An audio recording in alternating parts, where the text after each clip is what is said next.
What's going on, everybody? Thank you guys so much for joining me today as we continue my series on my NHL 2021-2022 season predictions. For today's video, we're going to be talking about a team with much higher expectations going into this season, that being the Chicago Blackhawks. Now, entering last season, the front office made an announcement that this Blackhawks team was actually going to be going into a rebuild. So a lot of people had them pegged as maybe the worst team in the NHL, but surprisingly, they were actually a lot more competitive than people expected. Now, obviously, they did not have a great season, but they still were a lot better than people had anticipated, finishing with a 24, 25, and 7 record for a total of 55 points, which ranks 6th in the Central Division, but still not good enough to make the playoffs. If you look at their offensive numbers from last season, they averaged a 2.84 goals for per game, which ranks 16th, middle of the pack, and a 21.7 power play percentage, which was pretty respectable at 11th in the NHL. Now, looking at their defensive stats, pretty much a different story. 3.29 goals against per game, which ranked 24th in the NHL, and a 76.8% penalty kill percentage,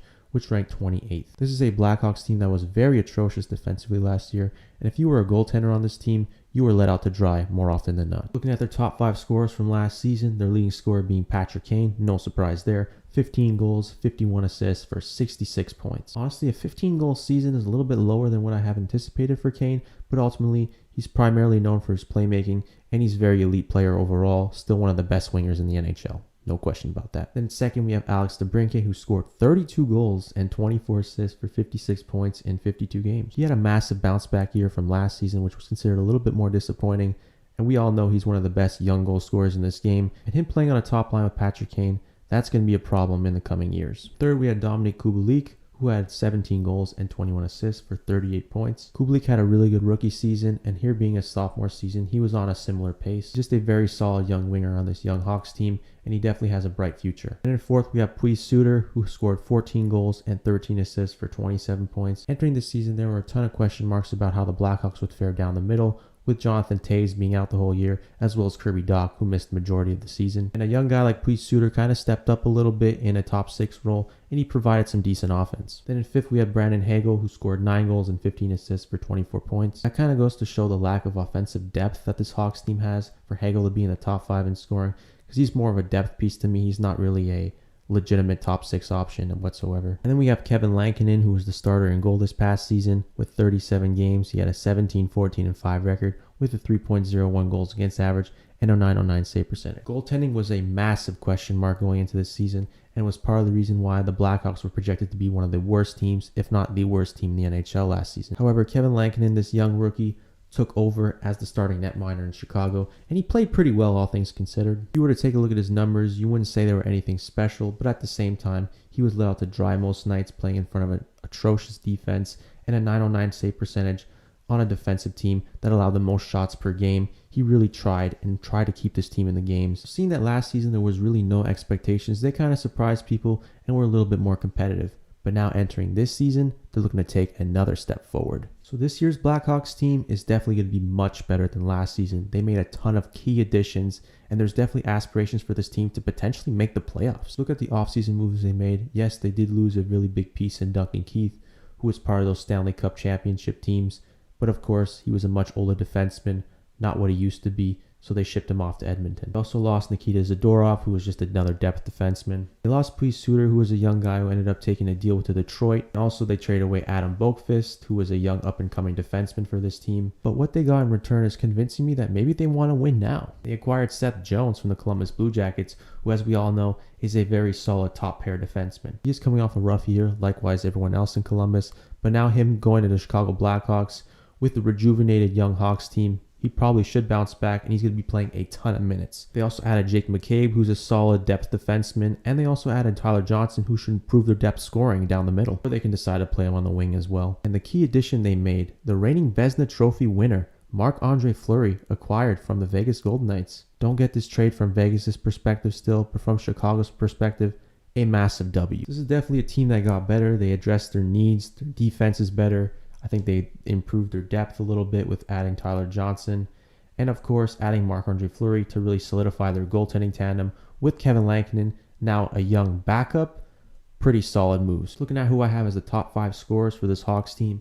In first, we got Patrick Kane once again, scoring 32 goals and 68 assists for 100 points if he plays 82 games. We all know the story with Patrick Kane. He's still one of the best players in the NHL. He's one of the few players in the league who you can see easily capable of scoring 100 points, and he makes those around him better. He's one of the better playmakers, and he really makes that offense on the Hawks relevant. He drives that team offensively. Then in second, I have Dubrinke scoring 44 goals and 34 assists for 78 points. I mean, he's just a pure sniper. He's a perennial 40-goal scorer in this league. I really do believe that. Especially playing with Kane, he's going to pile up a ton of goals. He should be top 10 in goals. I might even have him top 5. He'll probably be hovering around top 5 in goals, I think. Look out for the cat. He's underrated. Then in third, I have Jonathan Toews scoring 17 goals and 38 assists for 55 points. Obviously, he did not play last season, but he is expected to return, so that's why I have him in the top 5 in scoring. And honestly, if he does play, his production might be up in the air because I'm not exactly sure where he stands entering in this lineup, if he's going to be the same Jonathan Toews he once was, or if his play takes a step back. But I'm going to assume that he returns as the Jonathan Toews we know, and he should be someone who hovers between 50 and 60 points. Then in fourth, I got Dominique Kubaleek scoring 24 goals and 27 assists for 51 points. He's an emerging young top 6 forward. He should easily get about 50 points based on what we see in his first 2 years in the league. And in fifth, I'm actually going to go with Kirby Dach here to score 16 goals and 28 assists for a respectable 44 points. Honestly, he was limited to only 18 games last season, but he did play pretty well, scoring 10 points. I do think if he's going to be this team's first line center or second line center, regardless, he's going to be playing in a top 6 role, so I would expect somewhat of a breakout year from him. Now, 40-ish points isn't like an amazing breakout year, but I do think he's still a very young center. He can only get better, but especially if he's going to be playing with guys like Patrick Kane and Dubrinke potentially as the top line center, that should definitely elevate his production even more. All right, so my expectations for them going into this season. Obviously, looking at the moves they made, you cannot tell me this is not a better Chicago Blackhawks team. Even though this looks like a very exciting young team, I still have a little bit of question marks, so I'm not going to say they make the playoffs here. More specifically, I think they fall just short. I think they finish 6th in the Central Division with a 39, 32, and 11 record for a total of 89 points. And I believe I have them as a 9th seed, so just barely missing the playoffs. Honestly, I still think this team is a little bit too young to really compete. There's still a ton of question marks throughout the roster, even though it is significantly improved. Like, I look at them offensively, and I definitely see a ton of potential to be one of the better offensive teams in the league, probably the top half. However, I am a little bit concerned about their offensive depth. Their bottom 6 to me, probably still one of the worst bottom 6s in the NHL, to be totally honest with you. Although they did get a little bit better defensively with the acquisitions of Seth Jones and Jake McCabe, I still feel like overall that defense could be a lot better than what it is right now for them to really get over the top and be a consistent playoff team. Of course, adding Fleury is going to make their goaltending a lot better, so maybe the goaltending alone could be enough to get the Blackhawks in the playoffs. Taking a look at that defense, they still gave up a ton of shots last year, and I'm not sure if they got all that much tighter. Maybe they did a little bit, but I'm still skeptical if it's going to be all that much better. And also looking at Fleury, he was playing in front of a stacked defense in Vegas, where he's going to Chicago. It's a clear downgrade in comparison. And also, I have to factor in his age. I know he just won the Vezina Trophy, but what? He's like 36 years old now. There's a decline that's probably going to start happening for goaltenders around this age. And I can definitely see him maybe taking a step back, especially if he has to have a heavier workload with a little bit of a weaker defensive team in the Chicago Blackhawks. And as a result, he gets fatigued, and it might be a little bit too tough for him to keep up, to keep this team competitive enough to make the playoffs. I guess Kevin Lankin could help in a backup role, but he's still very young and he has a lot to prove still. Like I said, clearly a much better team, but in a tough Central Division where they have to compete with teams like the Jets, the Blues, the Avalanche, the Wild, the Stars. There's a lot of really good teams in this Central Division, and I think they just fall short of the playoffs. But that's just my opinion. Maybe you guys think they'll be a lot better.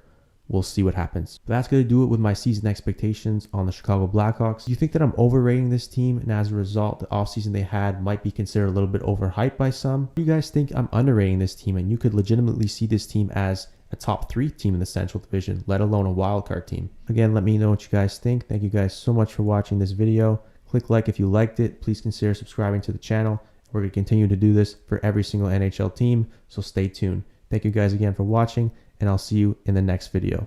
See you guys later.